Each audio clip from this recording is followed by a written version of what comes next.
I was good at rugby as well, but my father kind of made me one or the other after quite a bad injury I had when I was about 15. And I chose football because I was really good. I'd signed for Man United when I was 14. I was schoolboy forms, so I was up there every weekend on all the school holidays.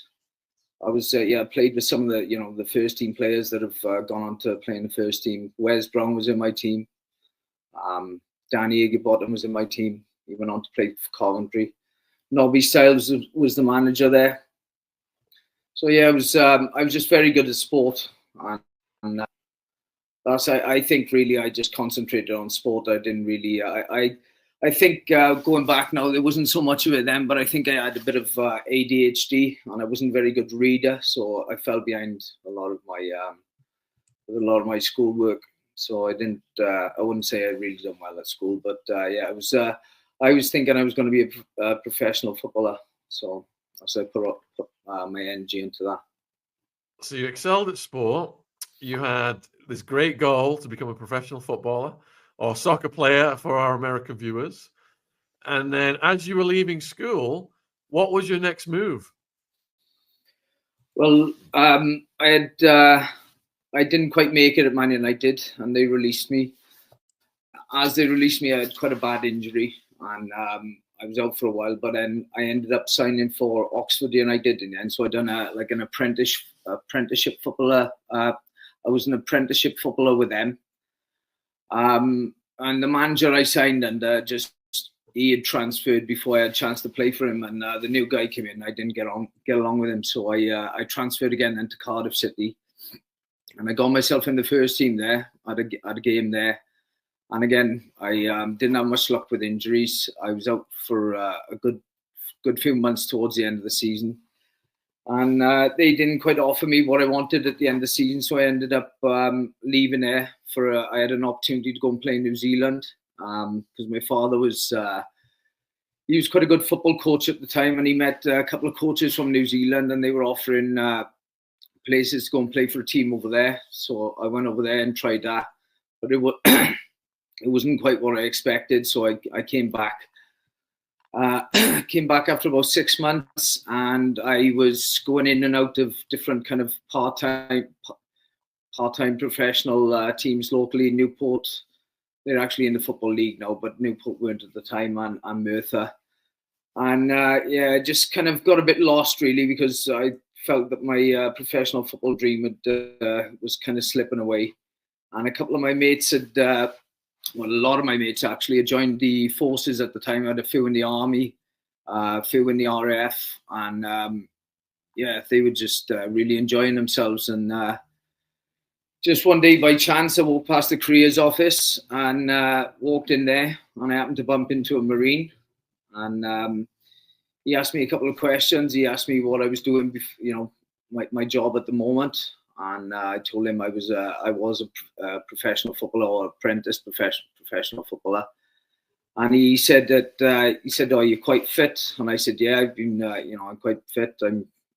I've always been quite fit." And he said, "Well, why don't you try the Marines?" So he set me up on what's called a PRMC. That's a Potential Royal Marines course. It's a 3-day course.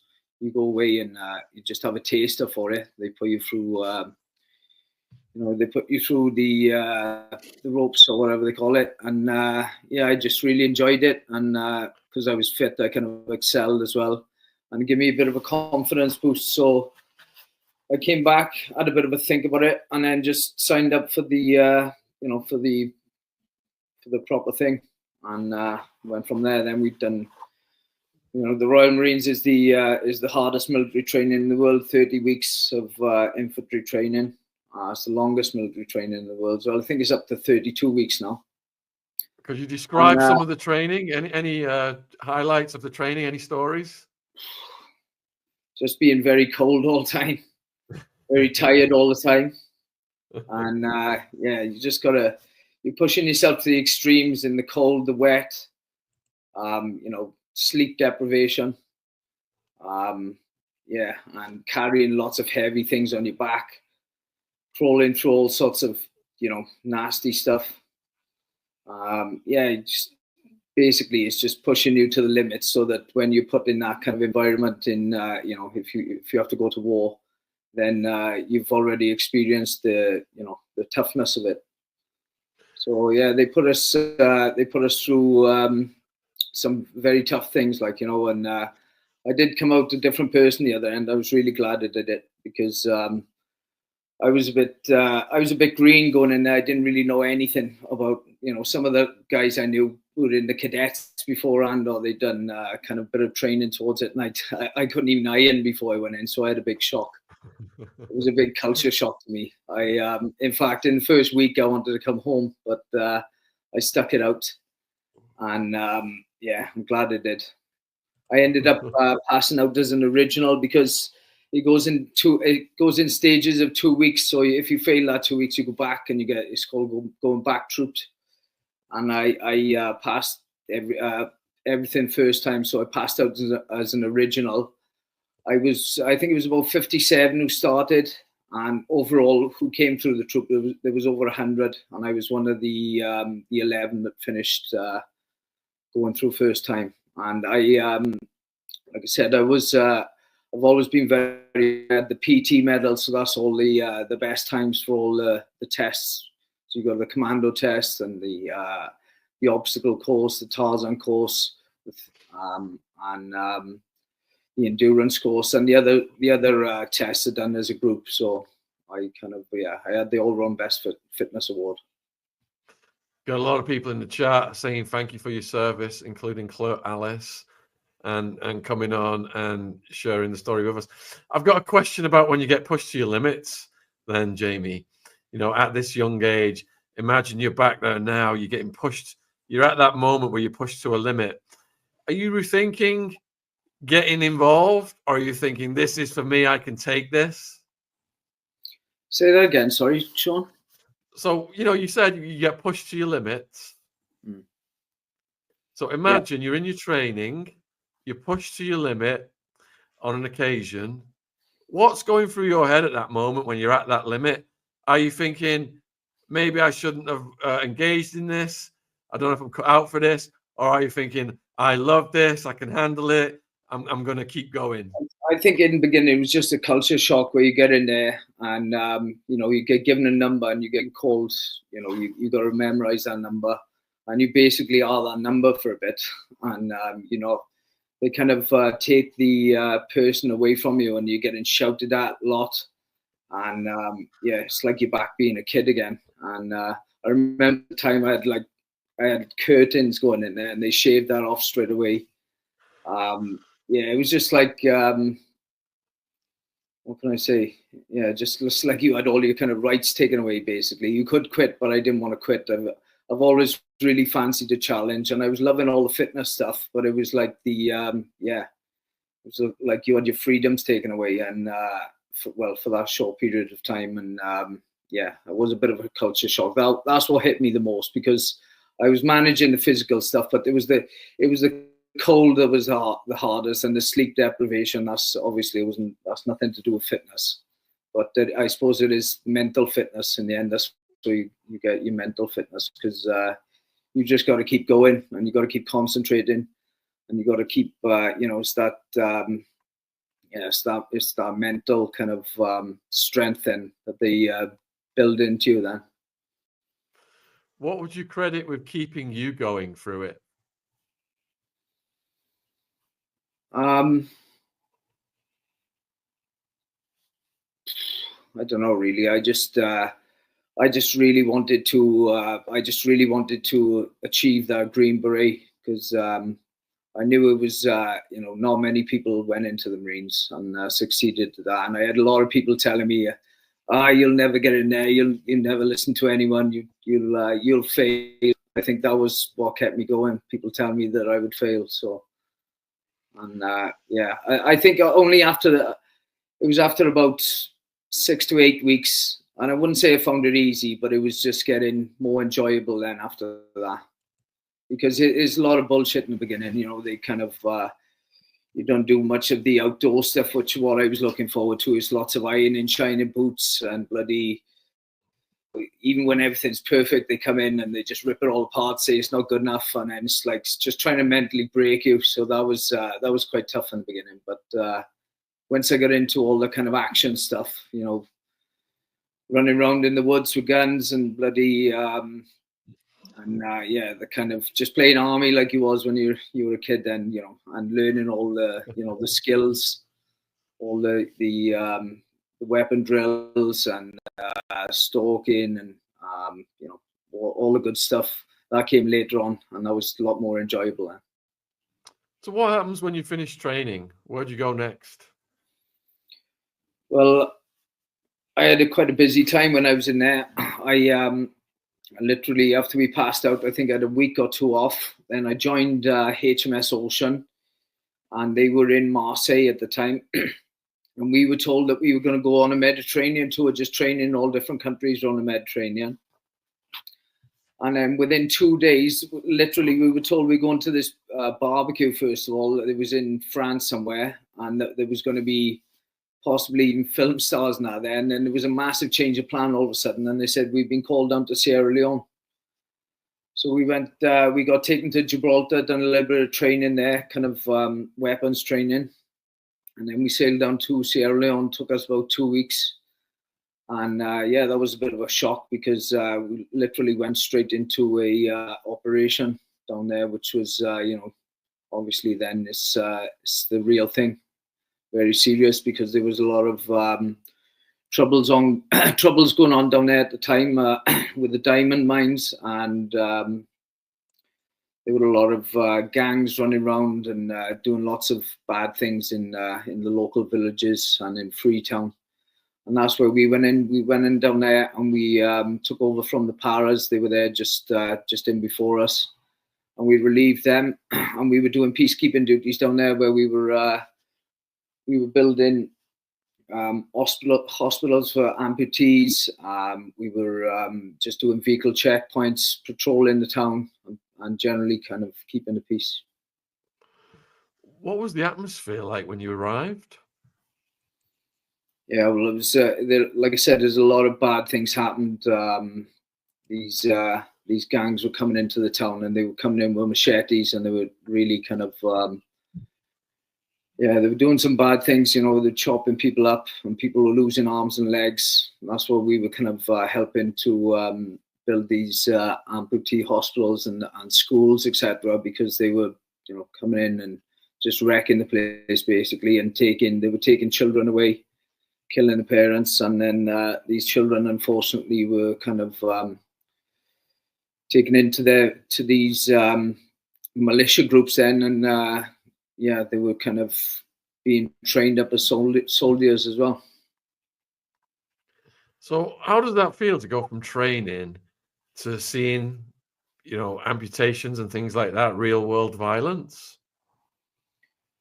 Yeah, it was getting briefed up on the way down. It was like I say, going from a training scenario into the real thing. It was like really kind of thrown in the deep end quite quickly. So yeah, reality kind of kicked in, and you had to get your serious head on. We knew as well that some of these gangs down there, they did have actual children, working with them, and they were giving the children weapons and that as well. So we were briefed up on that, and that was that was tough. That was tough to listen to. What was the first time you felt like you were, your life was in danger down there? Well, I think it's your first time on operation. You kind of, your adrenaline is up just as soon as you hit the ground there. But I remember we got taken up to this kind of derelict hotel up on a hill, and in the middle of the night, I was just pushed a load of grenades and ammunition, and they said, before that, before that, you only had a grenade in training. Someone was by the side of you in case anything went wrong, and then all of a sudden, this is all given to you. You've got to put it away in your kit, look after it, and live with it. Really, so that was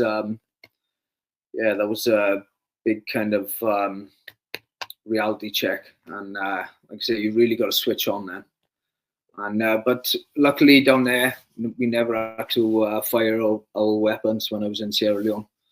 We patrolled the towns. We never really seen any trouble. The trouble had come and gone by the time we had gone there. We were just keeping the peace. So we, like I said, we were doing patrolling, vehicle checkpoints, and I actually went back.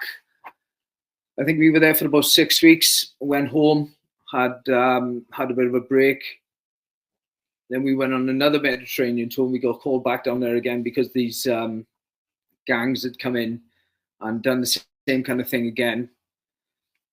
And we done the second time we went down. We came in done a beach landing, which was the first one since the Falklands War, and it was more of a show of force. So we were coming in on helicopters and fast roping down, and we had the landing crafts couldn't come and land in on the beach, and we just landed there. Then we we got taken into the jungle, and we done a bit of jungle training, and we just done another show of force then when we were in the jungle, which was quite near to where they were, just to show them our capabilities of what what could happen to them if they kind of did these things again, because we really needed to send them a message then. But again, never had to fire my weapon at anyone. They had fled then, and they had gone back to wherever they came from.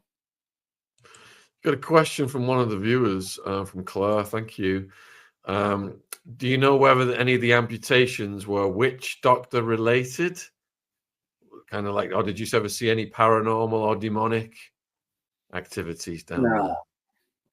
No, like I said, I never seen anything happen in front of me, but we'd seen plenty of amputees there, on crutches, and people with missing arms and stuff like that, and children as well. So it was really sad. They were quite poor there. A lot of people begging for food and that. We were giving them bits and pieces of our own food, but yeah, it was really run down third worlds. There were lots of living in shantytown shacks and places like that. Lots of kids wandering around on their own. It was it was a bit of a culture shock. I've never been anywhere like that before, so it was a real world experience for myself. And how old were you at this point of the story? I would have been 20. 20 Okay. or 21. I joined when I was 20. And 21, yeah.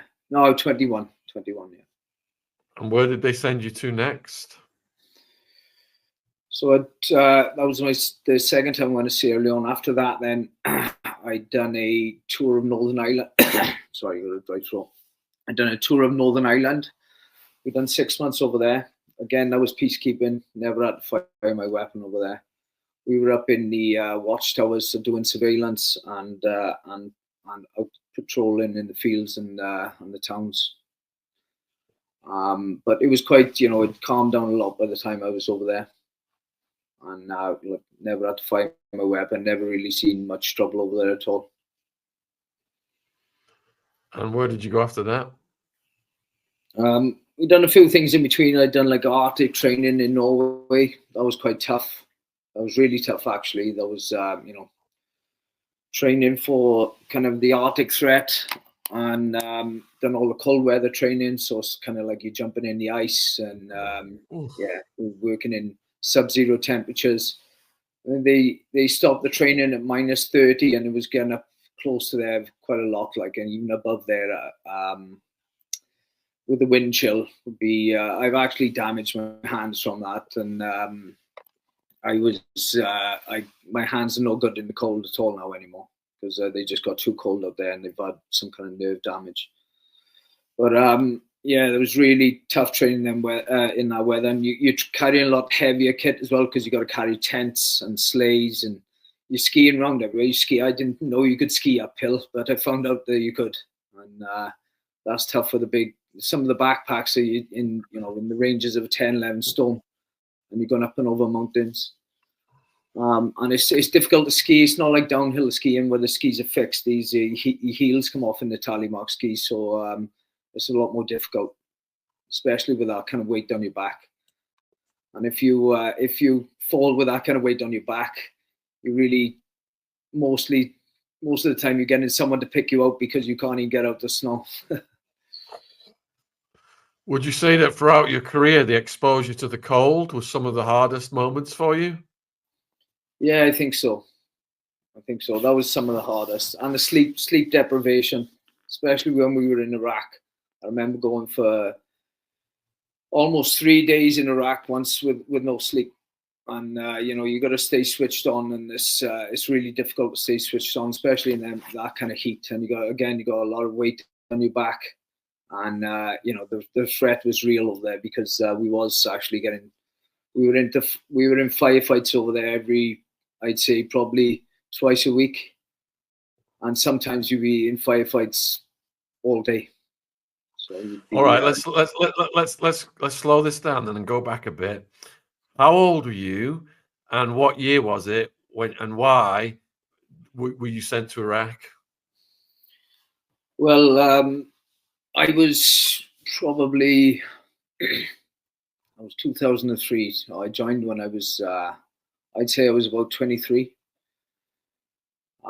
Yeah, and obviously there was you know, at the time there was this threat of weapons of mass destruction, and that Saddam Hussein was building these nuclear weapons and stuff. And we know now, you know, obviously from what came out afterwards, that there was no weapons of mass destruction. It was we were told another big lie again, and yet we still winning. And I remember back at the time there were countries that we were kind of part of a group of countries, and they all voted against it, but we just followed the Americans in.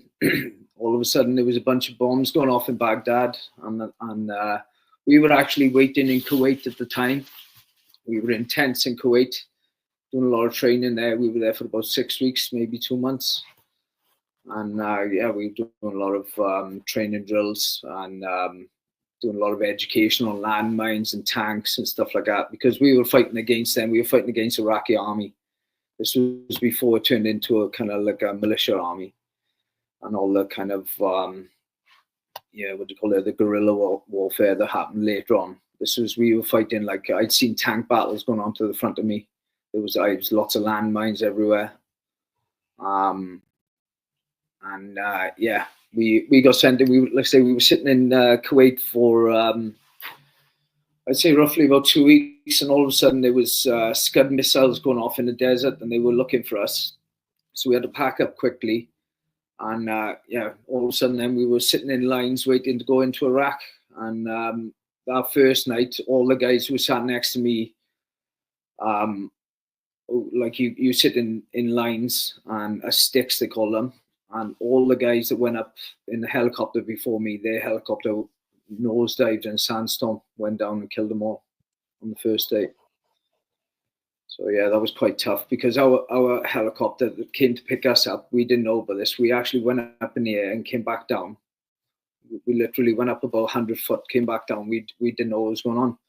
We still didn't know what was going on, and we were told to get back off. And then our sergeant came over just in the middle of the night in the desert, and he said, "Look, lads, it's not good news." He said that the helicopter went up just before you. He said it's just kind of nosedived in a sandstorm, and there's no one left. They're all gone. And so we just kind of, you know, you can imagine we were gut wrenched, and yeah, it was difficult, because we were told we were going straight into a battle as well, and we were already told there was bodies all laying around on the floor. So we were kind of gearing ourselves up for that, and then that happened as well. So it was quite tough. So, you know, you said earlier, you described that there was a lot of firefighting that you were in. What was the first time that happened, and how did that feel?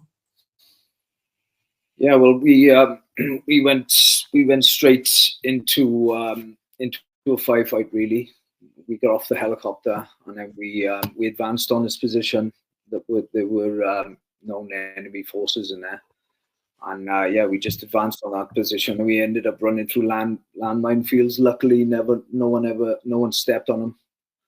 I actually noticed it after we'd run through it, and I turned around and called my my section commander over, and I pointed him out. It's like a sprinkler that sticks up out of the ground. And these ones, if you kick them, they jump up about head height and explode around your head. So, and when I seen one, then I seen after I seen the one, I seen a load of them, and I was trying to count them and point them out. So we had to call the engineers in and tape all that area off, and then we stood where we was that night then, because we didn't want to move really until it all been checked out. And we just kind of we got in the ditch for the night, and it was all we could see all the shots going overhead, because we were right on the river, and the other side of the river was Iran, and the Iranians were shooting at people trying to cross the river into Iran. So yeah, it was a really kind of it was another big shock on the first day, because I'd never been shot at before that either. So like running and trying to duck away from. Were you rethinking your career at that point? Yeah. Well, looks like he's back. Jamie, were you rethinking your career at that point? Yeah, it was that was a shock. Never been shot at before, and that was a totally different feeling again. You really kind of realize then what you got yourself into, and actually shooting your weapon as well, which it was that was tough. Actually thinking that you are shooting at someone, so that was tough to take. But yeah, you were getting shot at, so you didn't have much of a choice. You just got to get on with it. Your adrenaline seeing you through it. It just felt like you were in a film. It felt like you were in a film. Yeah, that's what it felt like. You were in a film. It didn't feel real. Just so your adrenaline's kind of going constantly, and I think it was not that night, because we did get a little bit of sleep that night, but a couple of nights after that, we went for 3 nights without sleep, and that was then I did feel kind of worried that I just couldn't do my job, because you literally kind of you walk in and your eyes, you're really trying to keep your eyes open, but you're just running on adrenaline, and so it's and then all of a sudden the shots start coming again. You don't know where they're coming from. You got to find somewhere to get down behind, and then you got to reorganize, and yeah, it's it was an experience. Like I say, it's all I can say is just like being in a film. So after 3 days of that then, and you've got to go back to it, how do you psych yourself up? Well, yeah, it was longer than 3 days. I think before we had our first break, and we got taken away then to a safe place where we could have a shower and that, because we were stinking. I was, over there, the heat was ridiculous. You had really thick body armor on. It's about that thick. It's all heavy, and we were mostly carrying water and ammunition and food. We had to get rid of a lot of our normal kit, because we had to carry as much ammunition as we could. So, after probably about a week or 10 days, we went to this place where we could get a shower, and we were all stinking and knackered by then. We got a bit of rest. I think we had a day, maybe 2 days, and then we were back into it. And then we were just going from village to village, and like I said, it was 1 minute was calm, and then it would break out into chaos. I remember we going into one place because Saddam had cut the water off to this village, and we were trying to get the water back on, and we were giving water out to all the locals.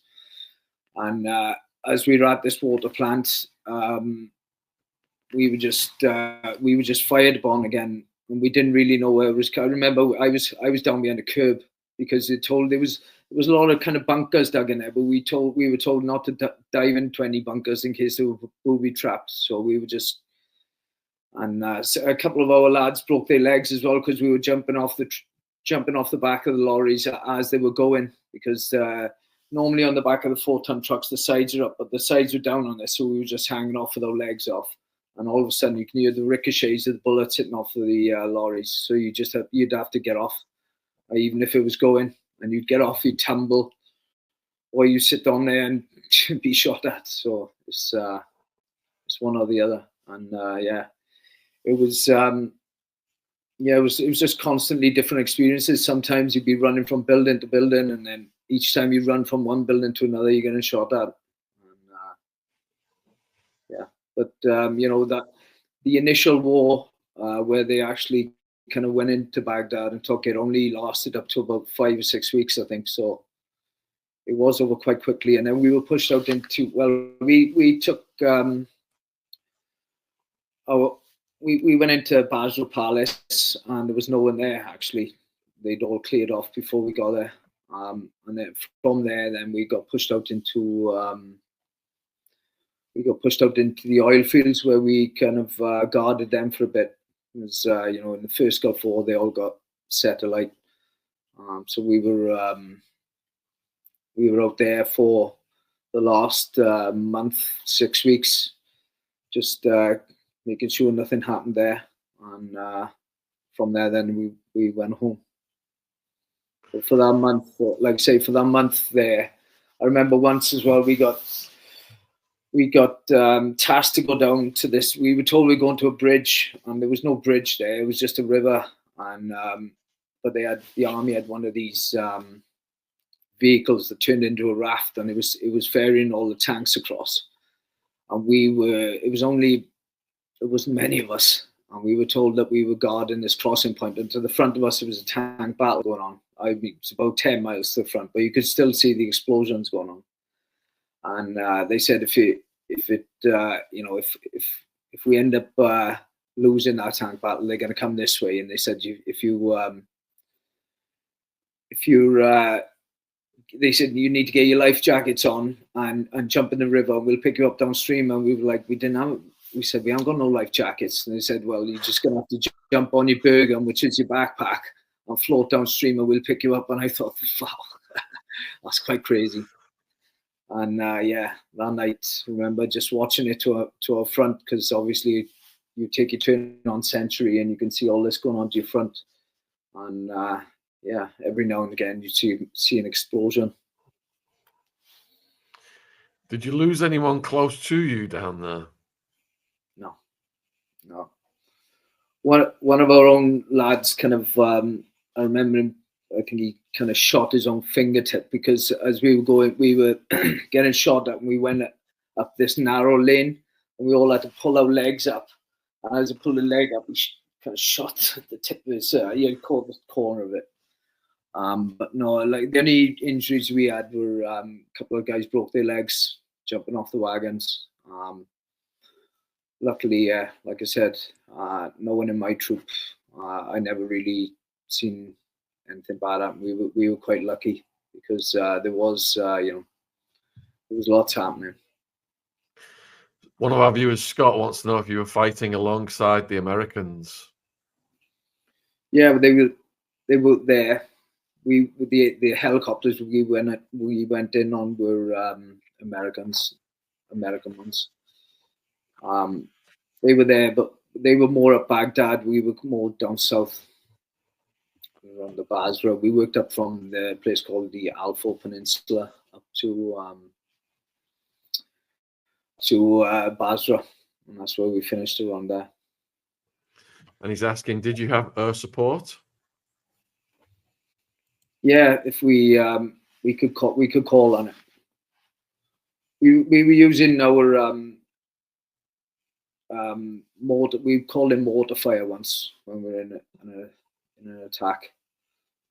But no, we never called in any air support. But it was there if we needed it. Bailey's asking, did you have NBC attacks? No. I put my respirator once on the first day, because we were having kind of mortar fire coming in, but it wasn't a gas attack. It was just mortars, and so we just put our gas masks on. Agent Orange wants to know, did you see any evidence of corruption? For example, fuel tankers being sold to warlords? No. You're getting asked about the huge spiders that are down there, if you came across any of them? Yeah, some of them camel spiders. Yeah. How big are they? We did your. Yeah, they're quite big and they move real fast. That's the scary thing. They're real fast, and they can jump. You know, they can jump up as high as you probably as your head. What? Yeah, They we. move faster. They can jump as high as your head. And apparently, when they bite you, I think that it numbs you as well. And we did hear that one guy had part of his lip chewed away in the night. But I don't know if that was a rumor or not. But yeah, I seen them move fast. Lindsay wants to know if there's any extraterrestrials down there, any flying saucers or anything. Knowing what I know now, I would have had a bit more of a look around. Did you get one of those decks of cards the Americans had with pictures of the Saddam's high command on the 52 cards? No. I'd found some. There was some money on the floor over there, and the time Saddam had his all his pictures all over the money over there. All right. So, how long were you in Iraq for, and how come you left? Well, we left. We were relieved by other forces, and yeah, it was the initial invasion we went in on when they toppled Saddam.